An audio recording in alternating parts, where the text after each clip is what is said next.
साम्राज्य न्यूज, सामान्यांचा असामान्य आवाज। गांजा बाळगल्याप्रकरणी उच्च न्यायालयात जामीन मंजूर।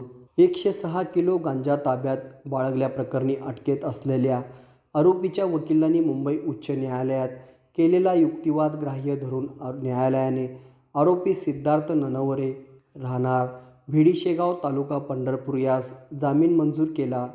या प्रकरणी हकीकत अशी की नार्कोटिक सेल कस्टम यांना टीप मिळाली होती की आरोपी हे मुंबई येथे डिलिव्हरी करण्यासाठी मोठ्या प्रमाणात गांजा घेऊन जात आहेत। सदरच्या माहितीवरून नार्कोटिक सेल कस्टम यांनी आरोपींना अडवून त्याच्या गाडीचा पाहणी केली असता गाडीच्या डिक्कीत 106 किलो गांजा आढळून आला। या प्रकरणी पोलिसांनी आरोपी सिद्धार्थ नरवरे व त्याच्या साथीदारांना गांजा बाळगल्याप्रकरणी अटक केली। सत्र न्यायालयाने आरोपी सिद्धार्थ ननवरेचा जामीन अर्ज फेटाळल्यानंतर आरोपीने ॲडव्होकेट जयदीप माने यांच्यामार्फत मुंबई उच्च न्यायालयात जामीन अर्ज दाखल केला होता।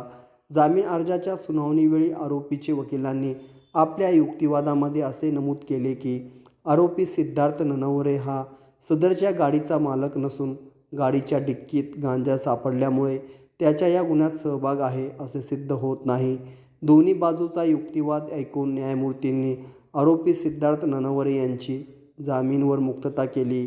या प्रकरणी आरोपीतर्फे advocate Jaydeep Mane, advocate Vilasini Balasubramaniam, advocate Siddheshwar Khandagale यांनी तर सरकारतर्फे ॲडव्होकेट ए पालकर तर कस्टम नार्कोटिक सेलतर्फे विशेष सरकारी वकील अमित मुंडे यांनी काम पाहिले।